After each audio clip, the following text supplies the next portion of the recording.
Toda avó gosta de samambaia.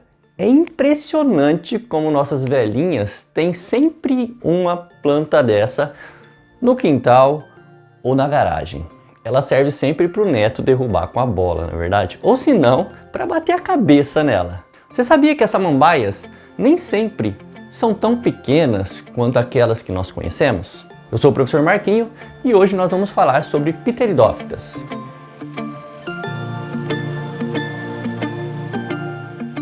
Dicksonia seloviana é o nome da samambaia sul, um tipo de pteridófita que demora 30 anos para alcançar 5 metros de altura. É isso aí que você está pensando. Você lembra daquela samambaia pequenininha na casa da sua avó? Imagina uma planta de 5 metros com um tronco enorme. As pteridófitas, que são plantas cujo nome vem de pteron, feto, e phyton, planta, apresentam sempre na sua anatomia o báculo, essa folhinha jovem crescendo com esse formato embrionário. O báculo é chamado em grego de pteron, daí vem o nome pteridófita. Então toda a imagem de pteridófita, quando apresenta o pteron, já fica fácil identificar. Nessa aula de hoje, nós vamos falar sobre a samambaia. Apesar de ter colocado para vocês as avencas e as cavalinhas, eu vou destacar aquela planta que é a queridinha da vovó, como eu disse para vocês no início, né? Essas plantas têm um porte bem maior do que as briófitas. Por quê? Por quê? Por quê? Porque elas possuem vasos condutores de seiva. Como vocês estão vendo aqui, elas são plantas vasculares. Então elas possuem o xilema, que conduz a famosa seiva bruta, água e sais minerais. E também possuem o floema, que conduz a seiva elaborada, que é repleta de glicose e outras substâncias. Já que é uma planta que apresenta vasos condutores de líquidos, esses líquidos chegam rapidamente em todas as partes dela. Então é mais fácil ela adquirir um porte maior. Lembra que as briófitas não tinham essa capacidade. As briófitas eram plantas de pequeno porte. Por quê? Por serem avasculares e, consequentemente, não ter xilema e floema. Dessa forma, lá nas briófitas, a água precisava passar por osmose de célula a célula e os sais minerais e a glicose por difusão. Então isso demanda tempo, faz com que a planta não consiga alcançar um tamanho bacana. Precisa ser bem reduzida. Então agora a intenção é nós analisarmos a anatomia desse tipo de planta. Veja bem, as folhas que nós estamos vendo aqui são folhas grandes com folíolos. Então, observem que as folhas apresentam folíolos. Esses folíolos são bem interessantes. Por quê? Porque eles possuem, na época reprodutiva, pontinhos escuros que nós chamamos de soro, e esses soros nada mais são do que o conjunto de esporângios.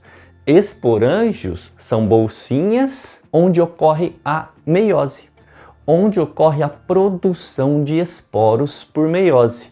Então, consequentemente, a meiose acontecendo aqui, nós teremos unidades de reprodução assexuada, que são os esporos, tá bem? Outra estrutura anatômica, o caule. O caule é do tipo rizoma. Ser caule do tipo rizoma significa que ele é um caule subterrâneo. Ele fica abaixo da terra. No caso da plantinha da vovó, fica dentro do xaxim. E as raízes são raízes do tipo adventícias. Raízes bem pequenininhas, esparramadas por todo o caule, bem sensíveis. Todas essas estruturas que formam a planta em si, raiz, caule, folha, nós damos o nome de esporófito, que é a própria planta, ou seja, a fase duradoura, aquela fase que fica fazendo fotossíntese e é evidente, nós encontramos o tempo todo. Por que chama esporófito? Porque existem estruturas que produzem esporos, beleza?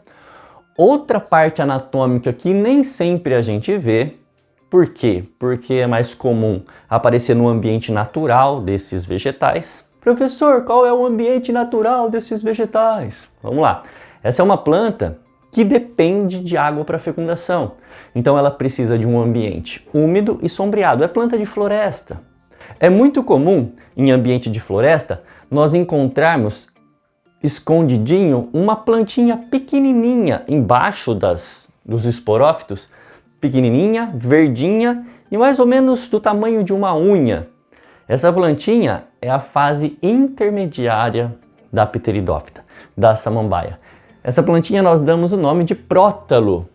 É o gametófito, a fase passageira. Ser gametófito significa produzir gametas. Então aqui, é nessa plantinha que aparece eventualmente na época de reprodução sexuada que nós vamos encontrar os órgãos reprodutores.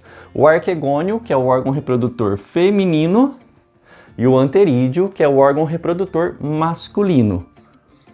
Como eles fazem parte de um gametófito, então eles vão produzir gametas. O arquegônio produz a oosfera e o anterídeo vai produzir o anterozoide. Isso mesmo, o nome é parecido com o espermatozoide. É o anterozoide. E o anterozoide, ele é flagelado.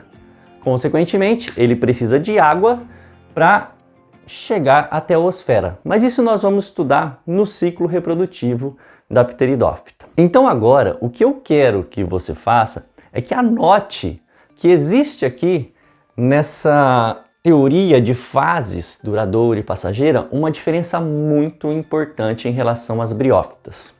Vamos relembrar. As briófitas eram plantas que tinham como o gametófito a fase duradoura e o esporófito fase passageira. Das pteridófitas em diante, eu quero dizer pteridófitas, gimnospermas e angiospermas, acontece o contrário. O que é duradouro é o esporófito e o que é passageiro é o gametófito, tá bem?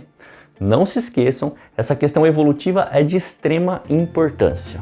É isso aí, jovens. Resumindo, as samambaias estão no segundo grupo da escala evolutiva das plantas terrestres, são vasculares, dependem de água para reprodução e nos dias de hoje são usadas como plantas ornamentais. Espero ter ajudado de alguma forma e não se esqueça, se ainda não é inscrito, se inscreva, curta, compartilhe e se tiver alguma dúvida, deixe nos comentários que o professor vai ficar muito feliz em responder. Beijos e abraços, fui!